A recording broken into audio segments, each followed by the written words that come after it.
Não entre nessa estrada! Gritei para meu marido e meu pressentimento nos salvou da morte.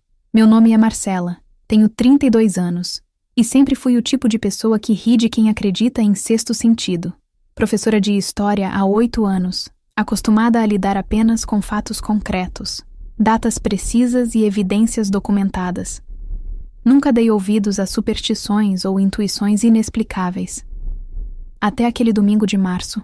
Era um daqueles dias preguiçosos de outono em Juiz de Fora, com o sol morno filtrando pelas janelas do nosso apartamento no bairro São Mateus. Rodrigo estava terminando de se barbear no banheiro, assobiando baixinho uma música que não conseguia identificar. O som da água corrente se misturava com o barulho distante dos carros na Avenida Brasil. Marcela, se apronta logo. Minha mãe vai ficar brava se chegarmos atrasados pro almoço. Ele gritou do banheiro, a voz ecoando contra os azulejos. Suspirei, enquanto procurava uma blusa limpa no guarda-roupa. Os domingos na casa da Dona Conceição eram sempre uma prova de resistência. Ela tinha o dom de transformar qualquer conversa numa sessão de críticas sutis sobre minha falta de jeito para cozinhar ou minha obsessão por livros em vez de dar netos para o filho. Rodrigo sempre fingia não ouvir, concentrado demais no futebol na televisão. Já estou quase pronta, respondi, escolhendo uma blusa azul marinho que ele havia me dado no último aniversário. Era bonita, mas sempre me fazia sentir como se estivesse usando uma fantasia de alguém que eu não era. 20 minutos depois, estávamos no carro dele, um Civic preto que mantinha impecável como se fosse uma extensão da própria personalidade. Rodrigo ligou o rádio numa estação de sertanejo universitário e começou a tamborilar os dedos no volante, seguindo o ritmo da música. Que bom que o trânsito tá leve hoje, comentou, acelerando pela Avenida Rio Branco. Se pegarmos a Serrinha, chegamos lá em 15 minutos. A Estrada da Serrinha. Só de ouvir o nome, senti um arrepio percorrer minha espinha. Era um atalho serpenteante que cortava um trecho de mata fechada entre Juiz de Fora e a cidade vizinha onde Dona Conceição morava. Rodrigo adorava aquela estrada porque economizava tempo, mas eu sempre achei sinistra demais. Muito estreita, muitas curvas, sem acostamento. Por que não vamos pela estrada principal mesmo? Não tem tanta pressa assim, sugeri, tentando manter a voz casual. Ele me olhou pelo retrovisor com aquele sorrisinho condescendente que conhecia bem. Ah, Marcela, são só 10 quilômetros a mais. Relaxa, mulher. Eu dirijo nessa estrada há anos. Continuamos em silêncio por alguns minutos. Eu observava a paisagem familiar passar pela janela. As casas coloridas do bairro Cascatinha, a praça com o coreto antigo onde às vezes levava meus alunos para aulas de campo, a padaria do seu Toninho onde comprávamos pão nos finais de semana. Tudo normal, cotidiano, reconfortante. Mas quando avistei a placa indicando a entrada da Estrada da Serrinha, algo dentro do meu peito se contraiu violentamente. Era como se uma mão gelada tivesse apertado meu coração, cortando minha respiração. As palmas das minhas mãos ficaram suadas instantaneamente. Rodrigo, não entra nessa estrada.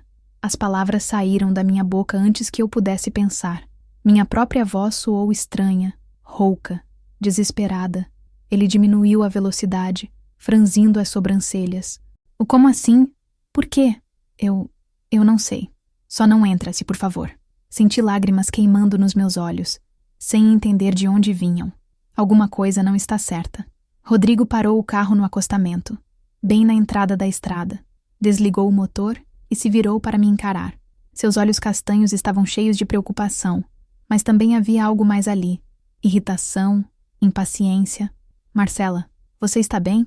Desde quando você tem esses pressentimentos? A palavra soou como deboche na boca dele. Limpei as lágrimas com as costas da mão, sentindo-me ridícula. Como explicar que meu corpo inteiro estava gritando para não entrarmos naquela estrada? Como dizer que havia algo de errado quando eu mesma não conseguia entender o que era? Desde quando morreu meu irmão? Respondi baixinho, surpreendendo a nós dois. O rosto de Rodrigo se fechou imediatamente. Gabriel era um assunto que ele preferia evitar, especialmente depois que parei de aceitar a versão oficial do acidente. Meu irmão havia morrido 3 anos antes numa estrada parecida com aquela. Curvas perigosas, caminhão desgovernado, fatalidade inevitável, segundo o laudo da polícia. Marcela, não vamos começar com isso de novo, ele disse, já ligando o motor. Tudo bem, Vamos pela estrada principal. Mas promete que não vai ficar remoendo essas coisas? Assenti em silêncio, mas por dentro, algo havia se rompido. Pela primeira vez em 3 anos, permiti que a raiva que eu mantinha guardada subisse à superfície. Não era só medo do que poderia acontecer naquela estrada. Era fúria pura do que já havia acontecido em outra estrada, há muito tempo. Rodrigo fez o retorno e pegamos a rodovia principal. O trajeto seria mais longo, mas pelo menos eu conseguia respirar novamente. Observei pela janela lateral a entrada da serrinha, desaparecendo no retrovisor, e um pensamento estranho me ocorreu. Não era a primeira vez que alguém me dizia para esquecer Gabriel e seguir em frente. Era sempre a mesma frase, as mesmas palavras, como se fosse um roteiro ensaiado. O clima dentro do carro ficou denso como neblina matinal. Rodrigo dirigia em silêncio, as mãos apertadas no volante, os nós dos dedos esbranquiçados. De vez em quando, ele suspirava alto, daquele jeito teatral que sempre usava quando queria me fazer sentir culpada por alguma coisa. Eu tentava me concentrar na paisagem que passava pela janela. As plantações de café nas encostas, as casas simples com varal no quintal, as crianças brincando na beira da estrada, mas minha mente não conseguia se aquietar. Era como se uma corrente elétrica percorresse meu corpo inteiro, mantendo cada músculo tenso, cada sentido em alerta máximo. Você precisa conversar com alguém sobre essas crises de ansiedade, Rodrigo disse finalmente, sem tirar os olhos da estrada. Sua voz tinha aquele tom controlado que ele usava quando queria parecer preocupado, mas na verdade estava irritado. Não é normal, Marcela. Esse negócio de pressentimento. Não foi uma crise de ansiedade. Cortei, mais ríspida do que pretendia. Foi diferente. Diferente como? Você começou a chorar do nada, me pedindo para não entrar numa estrada que a gente pega todo domingo há 2 anos. Ele balançou a cabeça, fazendo um barulho de desaprovação com a língua. É trauma, amor. Você precisa aceitar que o Gabriel morreu num acidente e parar de ver conspiração em tudo. Conspiração. A palavra que ele sempre usava quando eu questionava a versão oficial da morte do meu irmão. Como se eu fosse uma maluca, dessas que veem alienígenas em todo lugar ou acreditam que a Terra é plana. Mas antes que eu pudesse responder, Rodrigo pisou no freio bruscamente. À nossa frente, uma fila de carros havia se formado. Luzes de advertência piscavam no asfalto molhado, e fumaça escura subia em colunas densas contra o céu azul da manhã. Que merda! Ele murmurou, desligando o rádio. Deve ter sido um acidente na frente. Meu estômago se contraiu. Saí do carro antes mesmo dele parar completamente, ignorando os gritos de Rodrigo para eu voltar. Corri entre os veículos parados, empurrando pessoas, até conseguir enxergar o que estava acontecendo lá na frente. Um caminhão-tanque havia tombado e estava pegando fogo. As labaredas lambiam o céu, e o cheiro de combustível queimado invadia minhas narinas. Bombeiros corriam de um lado para o outro com mangueiras, while policiais tentavam manter os curiosos afastados. Mas o que me fez tremer foi o local onde tudo havia acontecido. A entrada da estrada da Serrinha. Exatamente onde eu havia implorado para Rodrigo não entrar meia hora antes. Senhora, precisa se afastar daqui. Um policial jovem me disse, tocando meu braço gentilmente. Sua farda estava suja de fuligem, e seus olhos pareciam cansados demais para alguém daquela idade. O que aconteceu? Perguntei, minha voz saindo como um sussurro. Acidente grave. O caminhão perdeu o controle na curva e tombou bem na entrada da Serrinha. Ele apontou para os destroços em chamas. Por sorte não tinha mais ninguém na estrada no momento, mas vai ficar interditada por pelo menos 3 dias. Por sorte. As palavras ecoaram na minha cabeça. Por sorte não tinha mais ninguém na estrada. Por sorte eu havia gritado para Rodrigo não entrar. Por sorte, houve mortos? A pergunta saiu antes que eu pudesse me controlar. O policial hesitou, olhando por cima do ombro como se quisesse ter certeza de que ninguém estava ouvindo. O motorista não resistiu. E tem mais uma coisa estranha. Ele se aproximou um pouco mais. Esse é o 3º acidente do tipo nessa estrada nos últimos 5 anos. Sempre caminhão-tanque, sempre na mesma curva. Meu mundo parou de girar. 3 acidentes, 5 anos, sempre na mesma curva. Gabriel havia morrido 3 anos atrás. Também foi um caminhão que perdeu o controle. Também foi naquela maldita curva. Marcela, a voz de Rodrigo soou atrás de mim. Que merda você está fazendo aqui? Ele me puxou pelo braço. mais forte do que o necessário, me arrastando de volta para o carro, mas eu não conseguia parar de olhar para trás, para as chamas que devoravam o metal retorcido, para a fumaça que subia como um sinal de alerta no céu. Você está vendo isso? Perguntei quando chegamos ao carro. Você está vendo que eu estava certa? Rodrigo me empurrou para dentro do veículo e bateu a porta com força. Suas mãos tremiam quando ele ligou o motor. O que eu estou vendo é que você está ficando obcecada por tragédias, ele disse, fazendo o retorno em uma manobra brusca. Acidentes acontecem, Marcela. É estatística. Estatística. Como se a vida do meu irmão fosse apenas um número numa planilha. Mas enquanto voltávamos para casa em silêncio, o almoço na casa da sogra obviamente cancelado, uma ideia começou a tomar forma na minha cabeça. Uma ideia perigosa, que Rodrigo tentava há 3 anos me fazer esquecer. E se não fosse acidente? E se houvesse um padrão? E se meu pressentimento não fosse paranoia, mas sim meu irmão tentando me avisar de algo? Olhei para Rodrigo pelo canto do olho. Ele dirigia tenso, o maxilar contraído, os olhos fixos na estrada. Pela primeira vez em muito tempo, realmente o observei e percebi algo que nunca havia notado antes. Ele não parecia surpreso com o acidente. Parecia preocupado, como alguém que sabia que algo assim poderia acontecer. Os dias seguintes passaram como se eu estivesse vivendo em 2 realidades paralelas. Na primeira, eu era a Marcela de sempre. Levantava cedo, dava aulas de história para adolescentes entediados, voltava para casa, jantava com Rodrigo assistindo o jornal. Sorria quando ele fazia piadas, concordava quando ele reclamava do trânsito, fingia não notar quando ele desviava o assunto toda vez que eu mencionava o acidente da Serrinha.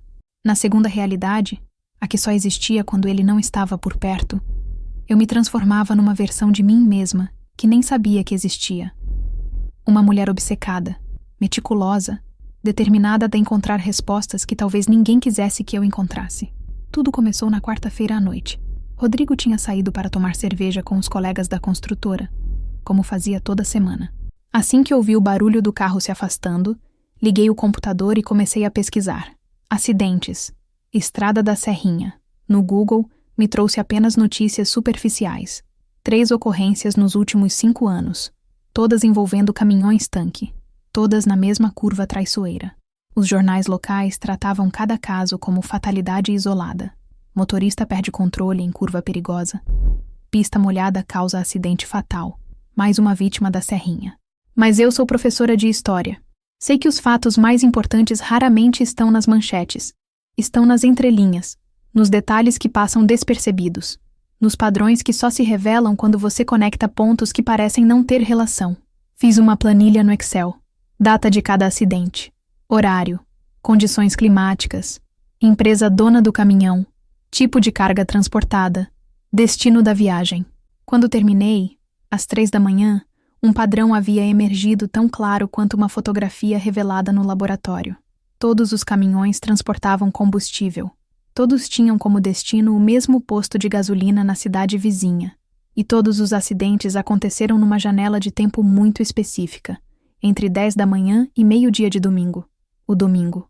O mesmo horário em que Rodrigo e eu sempre passávamos por lá indo para a casa da sogra. Meu sangue gelou. Na quinta-feira, fingi estar doente e faltei no colégio. Enquanto Rodrigo estava no trabalho, dirigi até a delegacia de polícia. O delegado Carvalho, um homem rechonchudo com bigode grisalho, me recebeu com a paciência forçada de quem já ouviu muitas teorias conspiratórias. Professora Marcela, eu entendo sua dor pela perda do seu irmão, ele disse, tamborilando os dedos na mesa de metal descascado. Mas acidentes de trânsito acontecem, principalmente naquela estrada, que é reconhecidamente perigosa. 3 acidentes idênticos em 5 anos não é coincidência, insisti, mostrando minha planilha. É um padrão. Ele nem olhou para os papéis. A senhora já conversou com seu marido sobre essa obsessão? Ele trabalha com a construtora Andrade, não é? Empresa séria, com contratos grandes na região. A construtora Andrade. Rodrigo nunca mencionava muito sobre o trabalho, mas eu sabia que era uma das maiores empresas da cidade.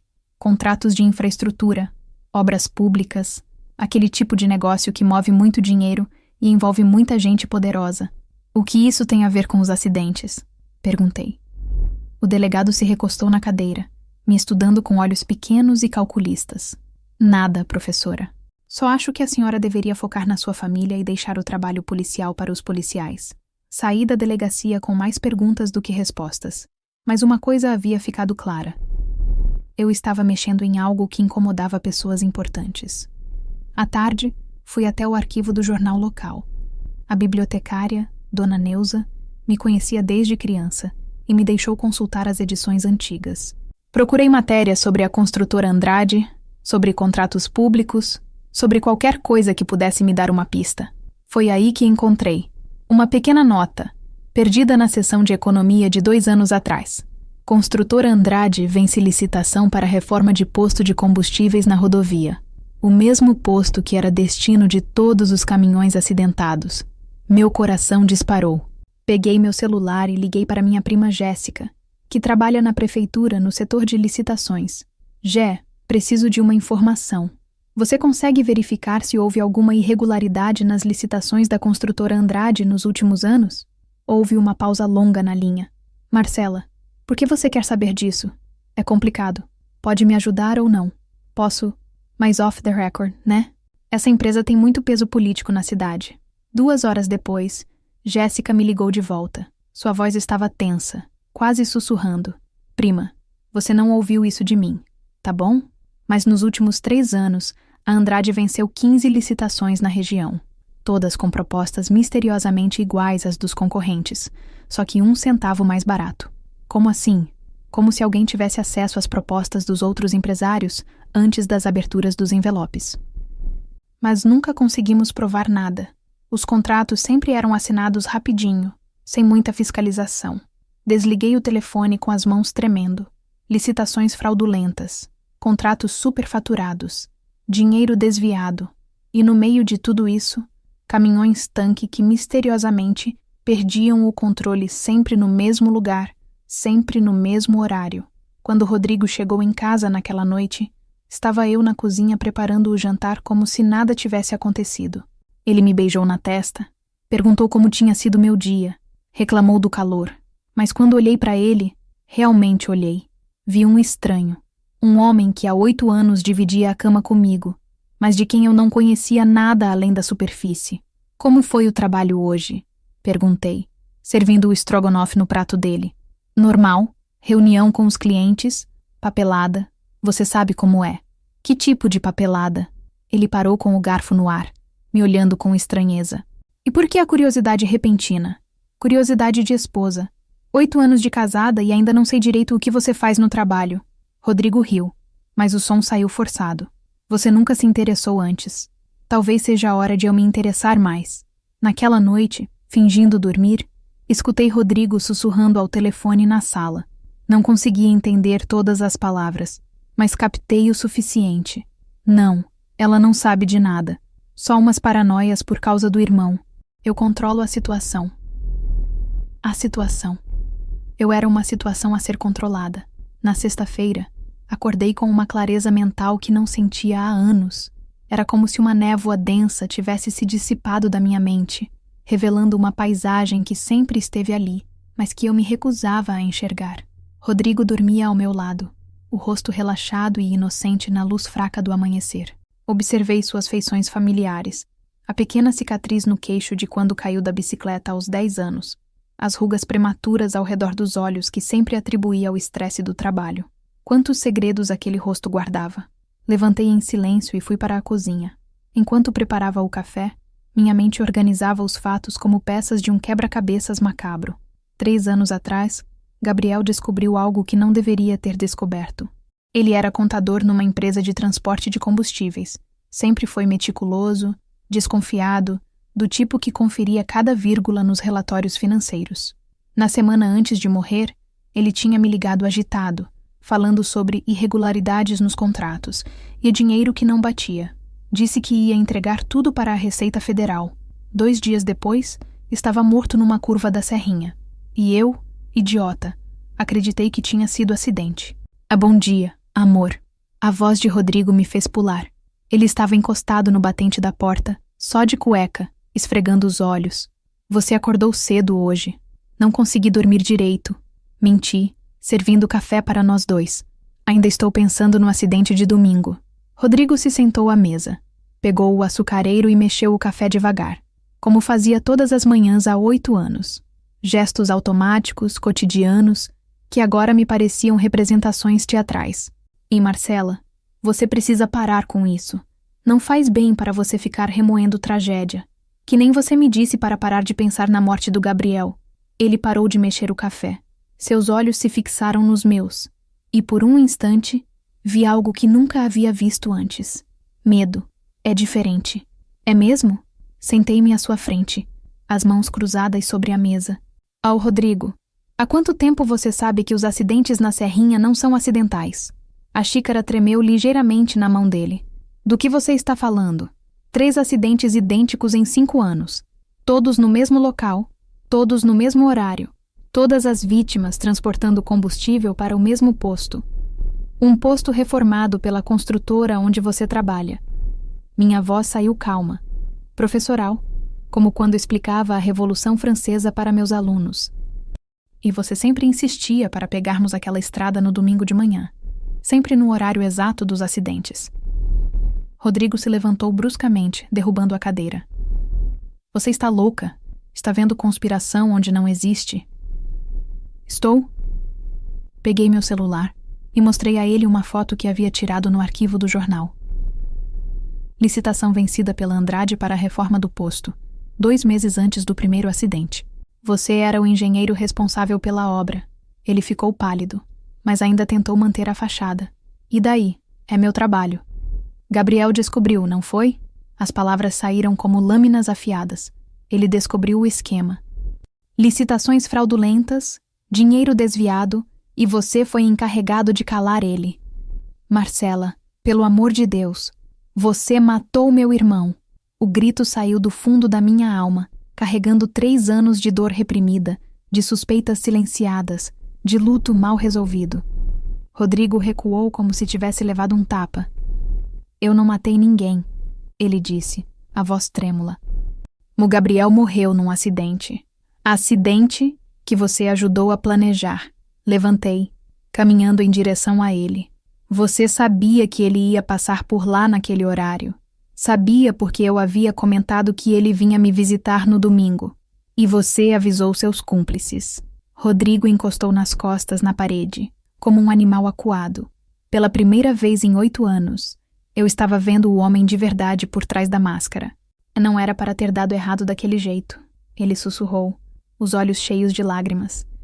Era só para dar um susto nele, fazer ele desistir da denúncia. Mas o motorista do caminhão perdeu o controle. A confissão me atingiu como um soco no estômago. Eu sabia, mas ouvir da boca dele ainda doía mais do que imaginei. Quantos anos? Perguntei. Minha voz quase inaudível. O quê? Há quantos anos você está envolvido nisso? Há quantos anos você está mentindo para mim? Rodrigo deslizou pela parede até ficar sentado no chão, as mãos cobrindo o rosto. Desde o início, desde que começamos a namorar. A Andrade, eles me prometeram uma carreira brilhante, muito dinheiro, uma vida boa para nós dois. E tudo que eu tinha que fazer era ser a esposa perfeita e fingir que não via nada. Eu te amo, Marcela. Sempre amei. Você não sabe o que é amor. Peguei minha bolsa e as chaves do carro. Amor não mata. Amor não mente. Amor não usa a pessoa amada como álibi para assassinato. Onde você vai? Parei na porta, me virando para olhá-lo uma última vez. Aquele homem patético chorando no chão da cozinha já havia sido tudo para mim. Meu marido, meu companheiro, meu futuro. Agora era apenas o assassino do meu irmão. Vou fazer o que Gabriel ia fazer antes de vocês o matarem. Disse, minha voz fria como gelo. Vou entregar vocês. Marcela, não. Você não entende. Essas pessoas são perigosas. Se você falar, elas vão me matar como mataram Gabriel? Sorri, mas não havia humor naquele sorriso. Então que tentem. Mas desta vez, eu estou preparada. Saí de casa sem olhar para trás. No carro, minhas mãos tremiam tanto que demorei alguns minutos para conseguir colocar a chave na ignição. Mas quando finalmente consegui, uma sensação estranha tomou conta de mim. Não era medo, não era tristeza, era alívio. Finalmente, depois de 3 anos, eu sabia a verdade. E agora, Gabriel poderia descansar em paz. Mas primeiro, eu tinha uma vingança para executar. 3 semanas depois da confrontação, eu me tornei outra pessoa. Não a Marcela que chorava no banheiro depois das humilhações da sogra, nem a professora ingênua que acreditava em finais felizes como nos livros de história. Eu era algo novo, forjado pela dor e temperado pela raiva fria. Rodrigo tentou me procurar nos primeiros dias, ligando insistentemente, aparecendo na escola, enviando mensagens desesperadas. Chegou até a tentar usar Dona Conceição como intermediária, fazendo a pobre mulher acreditar que eu estava tendo uma crise nervosa. Mas eu havia me mudado para um pequeno apartamento no centro, perto do colégio, e mudado meu número de telefone. Para o mundo exterior, eu estava apenas dando um tempo no casamento. Na verdade, eu estava orquestrando a queda de um império. Os documentos que Gabriel havia reunido antes de morrer estavam guardados num cofre no banco, junto com uma carta explicando tudo. Minha cunhada, Clara, me entregou a chave 1 semana depois que saí de casa, dizendo que Gabriel havia pedido para dar para mim se algo acontecesse com ele. Ela pensava que fossem apenas papéis sentimentais. Eram muito mais que isso. Planilhas detalhadas mostrando como a construtora Andrade superfaturava obras públicas. Contratos de licitações com valores alterados após as assinaturas. Comprovantes de pagamentos para funcionários públicos. E o mais importante, um dossiê completo sobre o esquema de acidentes na Estrada da Serrinha, usado para eliminar pessoas que descobrissem as fraudes. Gabriel não era o primeiro. Havia outros 3 casos nos últimos 10 anos. Sempre a mesma estratégia: investigar a rotina da vítima, posicionar um caminhão-tanque no momento exato, simular perda de controle, eficiente e aparentemente acidental. Mas desta vez, eles haviam cometido um erro. Eles haviam mexido com a irmã de um contador meticuloso que documentava tudo. Passei 2 semanas organizando as evidências, criando cópias, preparando um dossiê que seria impossível de ignorar ou abafar. Depois, comecei a distribuir as peças pelo tabuleiro como uma jogadora de xadrez experiente. Primeira jogada. Entreguei uma cópia completa para um jornalista investigativo de Belo Horizonte, alguém de fora da cidade que não poderia ser comprado ou intimidado pelos tentáculos locais da corrupção. Segunda jogada. Enviei os documentos para o Ministério Público Federal, com cópias para 3 promotores diferentes, garantindo que a informação não pudesse ser enterrada. Terceira jogada. Criei um blog anônimo na internet, postando tudo online com detalhes sobre cada morte, cada contrato fraudulento, cada pessoa envolvida. Nomes, datas, valores, fotografias. A 4ª jogada foi a mais satisfatória. Na manhã de uma terça-feira, Rodrigo estava saindo de casa para o trabalho quando foi recebido por uma equipe da Polícia Federal. Assisti tudo da janela do café da esquina, saboreando meu cappuccino enquanto via o homem que um dia amei sendo algemado na frente dos vizinhos curiosos. Ele me viu através da vidraça do café. Nossos olhos se encontraram por um instante, e naquele momento, ele entendeu. Entendeu que havia subestimado completamente a mulher com quem viveu 8 anos. Entendeu que a situação que ele achava que controlava havia se tornado sua ruína. Sorri para ele. Um sorriso doce, quase nostálgico. Depois levantei e saí, sem olhar para trás. Nos meses seguintes, Juiz de Fora virou de cabeça para baixo. A Operação Serrinha, como a imprensa batizou, desmantelou uma rede de corrupção que envolvia dezenas de pessoas. Políticos, empresários, funcionários públicos, até o delegado Carvalho que havia me desencorajado a investigar. Rodrigo foi condenado a 20 anos de prisão por formação de quadrilha, corrupção ativa, fraude em licitações e participação em homicídio qualificado. A construtora Andrade faliu. Dezenas de contratos públicos foram anulados. Milhões de reais desviados foram recuperados. Mas a melhor parte não foram as condenações. Foi a carta que recebi 6 meses depois, escrita numa caligrafia trêmula, postada de dentro da penitenciária. Marcela, eu sempre soube que você era especial. Só não imaginei o quanto. Rodrigo. Rasguei a carta sem terminar de ler e joguei os pedaços no lixo. Hoje, 2 anos depois, leciono história numa escola particular de Belo Horizonte. Meus alunos adoram quando conto sobre movimentos de resistência, sobre pessoas comuns que se levantaram contra a injustiça e mudaram o curso da história. Eles não sabem que sua professora também fez parte dessa categoria de pessoas. Às vezes, quando passo por estradas sinuosas dirigindo para algum lugar novo, Sinto uma presença familiar no banco do passageiro. Uma sensação quente, reconfortante, como se alguém estivesse ali comigo, aprovando minhas escolhas. Gabriel finalmente descansa em paz. E eu aprendi uma lição que não está em nenhum livro de história que já li. Algumas estradas não devem ser esquecidas. Elas nos levam direto à verdade. E a verdade, por mais dolorosa que seja, sempre vale a pena ser descoberta. Principalmente quando ela vem acompanhada de justiça e vingança. Fim. Obrigada por assistir até o final. Você gostou da história? Deixe um comentário. Quero saber o que você achou. Não se esqueça de deixar seu like e se inscrever agora para receber mais relatos emocionantes que você não vai querer perder. Ative o sino para ser notificado sempre que um novo vídeo for lançado. Vejo você na próxima história. Muito obrigada.